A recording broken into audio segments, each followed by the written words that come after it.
Hey there, I'm Stefanie Flaxman. I have been a writer and editor for 20 years. I have more than 200 videos on YouTube that help you live and work like a writer. Since 2014, I have been the editor-in-chief of copyblogger.com. And did you know that you can now ask me specific questions about your writing career and get personalized guidance? It's true. Check out the description box below to find out how. AI is such a big topic right now in the writing space. Is AI going to take over every writer's job? How sophisticated is AI? Is this really a threat? And as you might guess, it really depends how you look at it. And it's not about ignoring the possibility of AI and how it is disrupting the workforce. We've seen it in so many jobs. So many things are automated now that are taking away jobs from real people. So is this relevant for writers? Well, writers have a really interesting history because I can go back 15, 20 years now. Let's say 15 years. Because about 20 years ago, I hadn't been working freelance yet. I had more traditional full-time writing jobs. And about 15 years ago now was when I started working freelance. And at that time, I definitely remember how much negativity I received from people saying, you can't write for work anymore. It is so rare. They're not paying writers well. Like that's not going to happen. If you want to do this in a freelance capacity because you want the flexibility of working freelance and all that, it's just so rare. And there are a couple of things going on there. One, if you tell those things to your friends and family, those things meaning that you want to work freelance because you want more freedom, you want to work for yourself, you want to build a roster of really great clients that you can serve through a service that you provide. If you tell people around you, your friends and family, they want to protect you. They don't want to see you do something experimental and maybe fail, or they don't want to see you get hurt.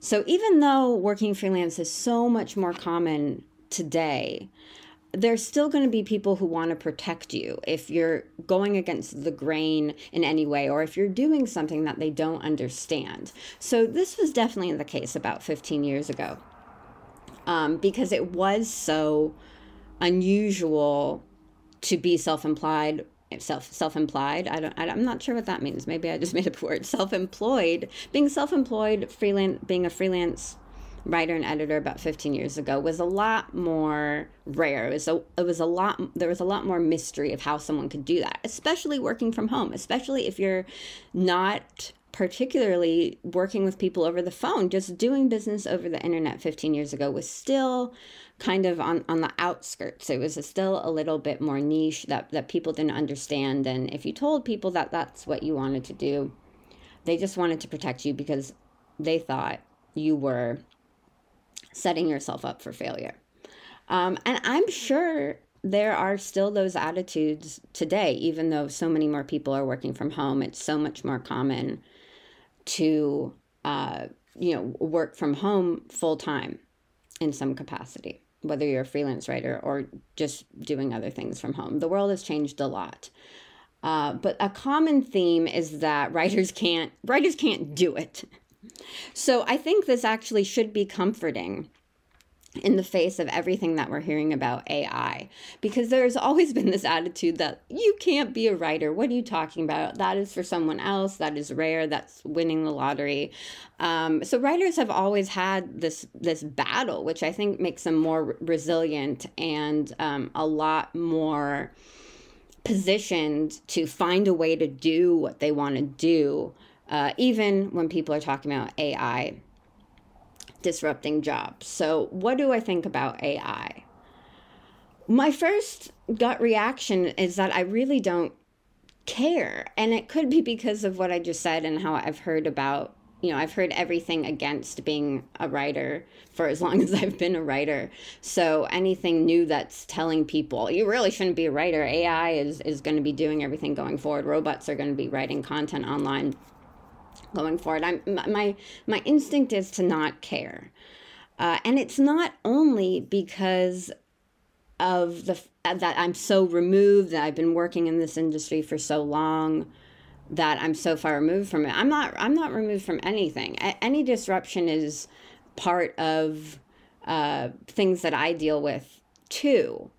But the really basic explanation is that trained writers with real skills like copywriting and content editing and copy editing and even proofreading, trained writers and editors, that's a little spoiler of where I'm going next, trained writers and editors are always going to get the jobs that writers and editors actually want. And what I mean by that is that the good paying jobs, the jobs that you can actually make a living from, require more skills than the writing jobs that might be outsourced to AI going forward.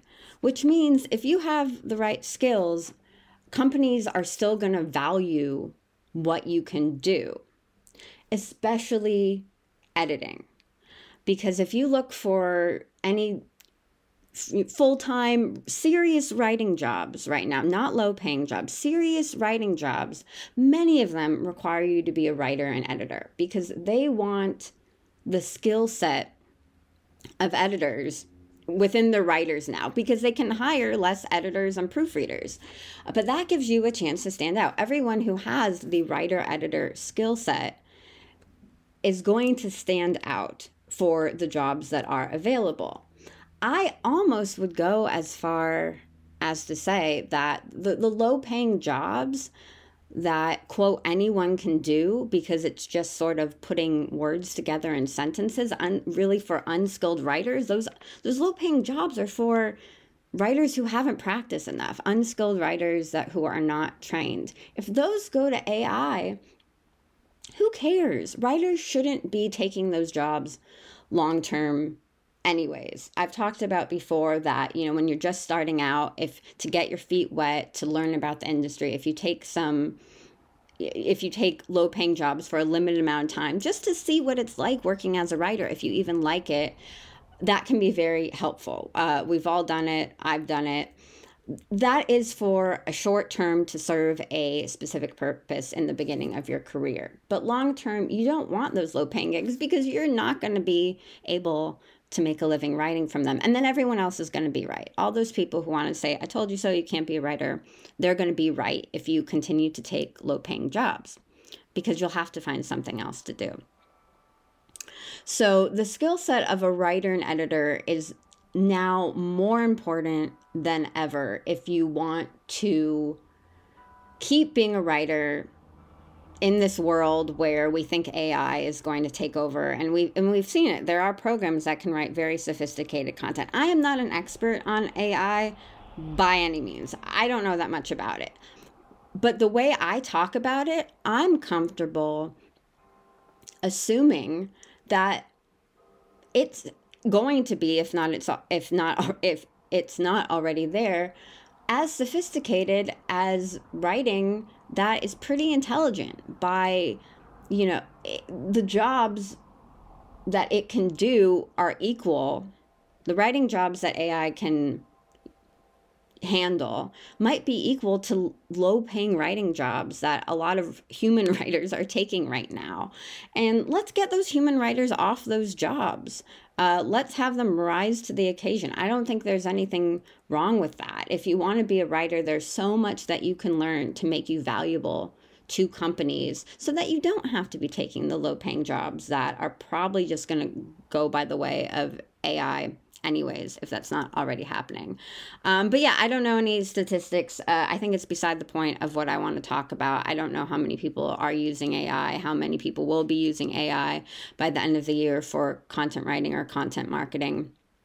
But I have 3 things that writers who are also editors can focus on to really up their game and make themselves valuable to companies who need to hire these creative positions, even if they're going to be using AI. AI is not perfect. We've seen grammar checkers and spell checkers not be perfect, right? We're familiar with AI. Nothing is that new. I won't name any names. There's a big grammar checker company that you probably see on YouTube and elsewhere. We're familiar with AI, but grammar checkers and spell checkers haven't replaced the job of copy editors and proofreaders and content editors, because that software is not perfect. Does it help? A lot of people say that it helps a lot with their writing, but grammar checkers have not replaced editors. And so there are still things that you can learn and focus on so that when there are writer-editor jobs, you have the complete skill set that a company will need to complement whatever AI they're using to write first drafts. Because editors get jobs because they need to transform first drafts into publishable content, into content that fits what a publication is looking for. And so whether a publication hires a human writer to write a first draft or an AI writer to write a first draft, an editor will still be there to do rewrites, to make the piece of writing a better fit for the publication. So the first thing to focus on, if you want that full skill set of writer-editor, is research. I'm talking about the most sophisticated AI here, right? We're saying it can do a lot of fancy stuff to match a decent human writer. But research about a specific target audience is so much more than what can be fed into a software or a software fed into software or a program so that it spits out writing. Research is in the context of when a company is selling a product or service and they need to intimately know who they are talking to. Research is, it's human. The basic essence of research is human. It's psychology. It's getting into what the people who need or want a product or service are really going through. Who are these people? Who are these people on so many different levels? What do they need? What do they care about? And this isn't basic stuff that AI can string together to make sentences and a rough draft of content. It is the skill set of a writing and editing professional to dig deeper into what a target audience needs to hear in order to pick a certain product or service. So don't forget about research. Research is human. The next thing that a writer and editor has over AI is connected to research, and it is creativity. It's more than robotic creativity. It's taking that research and making connections that it's not that AI can't, it's that why would AI care about it? Why does AI care about your audience? It doesn't. It just knows how to do what it's programmed to do. So your creativity is maybe taking a draft of some basic information on a topic and turning it into the exact message that your target audience needs to hear based on your research. Creativity and research go hand in hand. It's so much more detailed and specific, and it really is about results at this point. Because I sound like a broken record, but if the AI gets the words on the page, it doesn't mean that it's helping a company's bottom line. It doesn't mean that it's increasing sales. It doesn't mean that it's creating word of mouth and interest in a brand. Your research and your creativity about the audience that you are looking to serve is going to come together once again. It's a human element. No matter how much a piece of software can spit out words on a page that are relevant to what you're talking about, it doesn't have the creativity of a human that says that is what is going to make people pay attention. And the third and the last item about being a full, complete writer and editor that I want to talk about is presentation. This is why grammar checkers and spell checkers have not replaced editors, because editors know how to take all of that research and creativity and put it into the right presentation for their audience, whether that is the formatting and the bullet points and the outline, whether it's turning it into an infographic. It's taking all of that raw information from the research, from your creativity, from your rough draft, and putting it into the form of content that is going to best connect with your target audience and best serve them ultimately. The AI can get the words on the page, but content editors know how to craft winning presentations that draw people in and guide them along whatever sales funnel you have, so that choosing you is a no-brainer. Choosing you over the competition is a no-brainer. And this applies to so many things. It applies to a large company selling products or services. It applies to a small company selling products or services, and it really even comes down to an individual working freelance, because the way that you market yourself as a freelancer comes down to the research, the creativity, and the presentation that makes someone choose you as an individual service provider over all the other competition and the people who want to do what you do as well.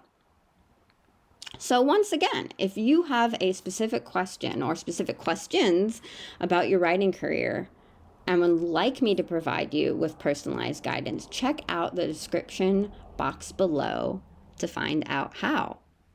I'm Stefanie Flaxman, and I'll talk with you soon.